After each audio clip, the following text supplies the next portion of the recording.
राधे राधे दोस्तों मेरे YouTube channel पर आपका हार्दिक स्वागत है। दोस्तों, यदि मेरे YouTube चैनल पर आप नए हैं तो मेरे चैनल को सब्सक्राइब कीजिए। वीडियो अच्छी लगे तो लाइक और शेयर कीजिए। कमेंट में जय राधे राधे या ओम नमो भगवते वासुदेव जरूर से लिखिएगा। आपका कमेंट का इंतज़ार मुझे रहेगा। आज मैं इस वीडियो में आपको बताऊंगी माघ कृष्ण पक्ष एकादशी की बारे में और उनकी कथा सुनाऊंगी। माघ कृष्ण पक्ष की जो एकादशी होती है षटतिला एकादशी कहलाती है। आज हम आपको इस वीडियो में षटतिला एकादशी की पूजा कैसे करें और इसका कथा क्या है वो सुनाएंगे। चलिए वीडियो को स्टार्ट करते हैं। बोलो एकादशी भगवान की जय हो, विष्णु भगवान की जय हो।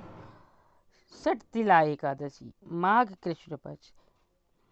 षटतिला एकादशी के नियम एक दिन से पहले चालू होते हैं। कोई भी एकादशी हो, नियम एक दिन पहले से चालू हो जाते हैं। जैसे कि आप उस दिन प्याज लहसुन ना खाएं और मांस मदिरा ना करें और चावल बिल्कुल निषेध होता है। चावल बिल्कुल भी नहीं खाना चाहिए। इसी तरह ये प्याज वगैरह भी बिल्कुल नहीं खाना चाहिए। और शाम को सूर्य अस्त होने के पहले भोजन कर लेना चाहिए। तो चलिए आपको पूजा विधि बताते हैं। इसको सबसे पहले आप एकादशी वाले दिन सुबह ब्रह्म मुहूर्त में उठें और स्नान वगैरह करें खुद, और सारी क्रियाएं करने के बाद आप भगवान का मंदिर को साफ करें। आपके पास जो कृष्ण भगवान की मूर्ति हो या विष्णु भगवान की मूर्ति हो ये और या श्री रामचंद्र जी की मूर्ति हो, जो भी मूर्ति फोटो जो भी हो आपके पास, उसको यदि फोटो हो तो गीले कपड़े से पोंछ लें, मतलब गंगा जल वगैरह से पोंछ लीजिए। और यदि मूर्ति हो तो आप उनको स्नान वगैरह करा लीजिए। स्नान आप शुद्ध जल से या गंगा जल से या पंचामृत से भी करा सकते हैं। इसके बाद आप भगवान को अच्छे से वस्त्र पहनाइए। हो सके तो पीला वस्त्र पहनाएं। पीला वस्त्र वगैरह पहनाने के बाद पुष्प माला वगैरह चढ़ाएं, फल फूल चढ़ाएं। हो सके तो पीला फल ही चढ़ाएं, केला चढ़ाएं और फलाहार का भोग लगाए। इस दिन तिल का दान बहुत महत्व रखता है। हो सके तो तिल के लड्डू वगैरह या बर्फी जो भी हो उसका भोग लगाएं और पूरे दिन फलाहार हैं। और उस दिन तिल का सेवन भी करें। हो सके तो तिल से स्नान भी कर लें आप। तो इस तरह पूरा दिन ओम नमो भगवते वासुदेवाय या और कोई भी जप हो या सहस्त्र नाम है, इन सब चीज़ का जाप करते रहें। यदि समय नहीं तो एक टाइम भी आप सुबह के सुबह अपना सहस्त्र नाम का जाप या विष्णु सूक्त वगैरह पढ़ सकते हैं। जैसा समय हो वैसा करिए। चलिए आपको षटतिला एकादशी की कथा सुनाते हैं। श्री कृष्ण भगवान के श्रीमुख से मन को आनंद एवं संतोष देने वाली एकादशियों के व्रत की उत्तम कथाएं सुनकर अर्जुन ने श्रद्धापूर्वक उन्हें नमन किया और बोले, हे मधुसूदन, आपके मुख से कथाएं सुनकर मुझे अपार आनंद मिला है। हे जगदीश्वर, कृपा कर अन्य एकादशियों की कथाएं भी सुनाने का कष्ट करें। हे पार्थ, अब मैं माघ मास के कृष्ण पक्ष की षटतिला एकादशी व्रत की कथा सुनाता हूँ। एक समय दालभ्य ऋषि ने पुलसत्य ऋषि से पूछा, हे मुनीश्वर, मनुष्य मृत्यु के ब्रह्म हत्या आदि महान पाप करते हैं और दूसरे के धन की चोरी तथा दूसरे की उन्नति देकर ईर्ष्या आदि करते हैं। ऐसे सभी पाप मनुष्य क्रोध, ईर्ष्या, उत्तेजना और अज्ञानता वश करते हैं और बाद में पश्चाताप करते हैं कि हाय, ये मैंने क्या किया। हे महामुनि, ऐसे प्राणियों को नरक से बचाने का क्या उपाय है? कोई ऐसा उपाय बताइए जिससे ऐसे प्राणियों को नरक प्राप्त न हो। ऐसा कौन सा दान पुण्य है जिसके प्रभाव से नरक यातना से बचा जा सकता है? ये सब आप कृपा पूर्वक कहिए। इस पर पुलसत्य महात्मा बोले, ही महाभाग, आपने मुझसे अत्यंत गंभीर प्रश्न पूछा है। इससे संसारी जनों को बहुत लाभ होगा। जिस भेद को इंद्र आदि देव भी नहीं जानते, वह भेद मैं आपको अवश्य बताऊंगा। माघ मास आने पर मनुष्य को स्नान आदि से शुद्ध रहना चाहिए और इंद्रियों को वश में करके तथा काम, क्रोध, लोभ, मोह, ईर्ष्या तथा अहंकार आदि से सर्वदा बचना चाहिए। पुष्य नक्षत्र में गोबर, कपास, तिल मिलाकर कंडे बनाना चाहिए। उन कंडों से 108 बार हवन करें। जिस दिन मूल नक्षत्र और एकादशी तिथि हो तब अच्छे पुण्य देने वाले नियमों को ग्रहण करना चाहिए। स्नान आदि नित्य क्रिया से देवों के देव भगवान श्री विष्णु का पूजन कीर्तन करना चाहिए। एकादशी के दिन व्रत करें और रात्रि को जागरण तथा हवन करें। उसके दूसरे दिन धूप, दीप, नैवेद्य भगवान का पूजन करें और खिचड़ी का भोग लगाकर चाहिए। उस दिन से भगवान को पेठा, नारियल, सीताफल या सुपारी सहित अर्घ्य देना चाहिए और फिर इस प्रकार उनकी स्तुति करनी चाहिए। हे भगवान, आप निराश्रितों को शरण देने वाले हैं। आप संसार में डूबे हुए का उद्धार करने वाले हैं।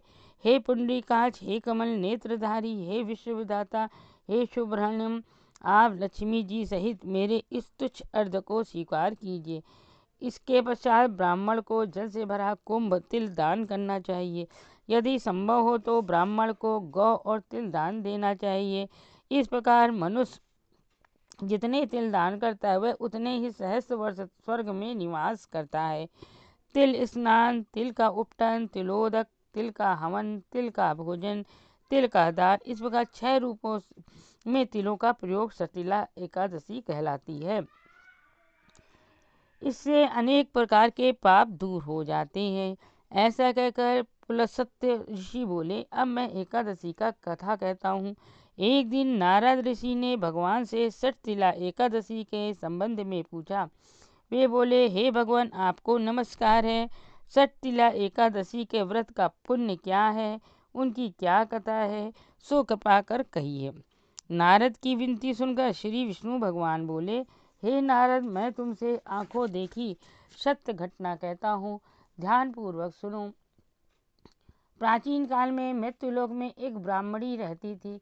वह सदैव व्रत किया करती थी। एक समय वह 1 माह तक व्रत करती रही। इससे उसका शरीर अत्यंत दुर्बल हो गया। वह अत्यंत बुद्धिमान थी।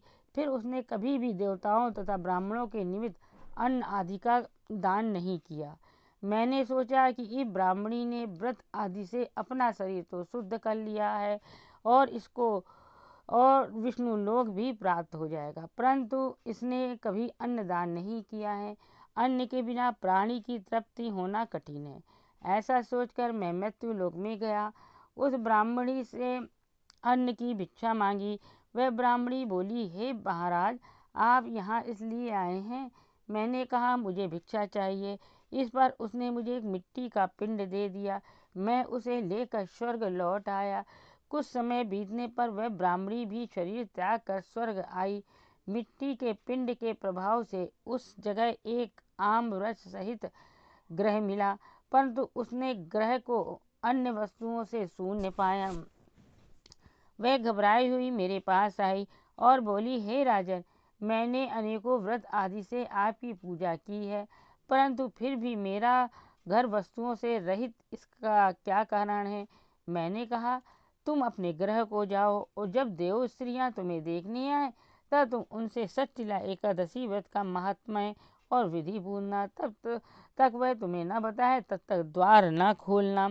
भगवान के ऐसे वचन सुनकर वह अपने घर को गई और जब देव स्त्रियां आईं और द्वार खुलाने लगी तब वह ब्राह्मणी बोली, यदि आप मुझे देखने आई हैं तो पहले षटतिला एकादशी का महात्म्य कहिए।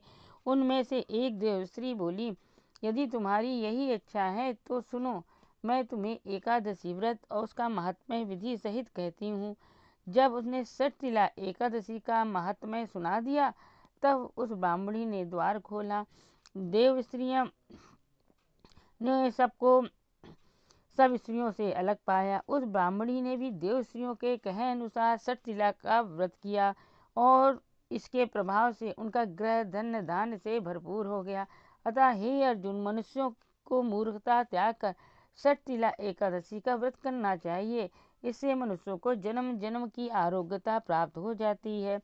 इस व्रत से मनुष्य के समस्त पाप नष्ट हो जाते हैं।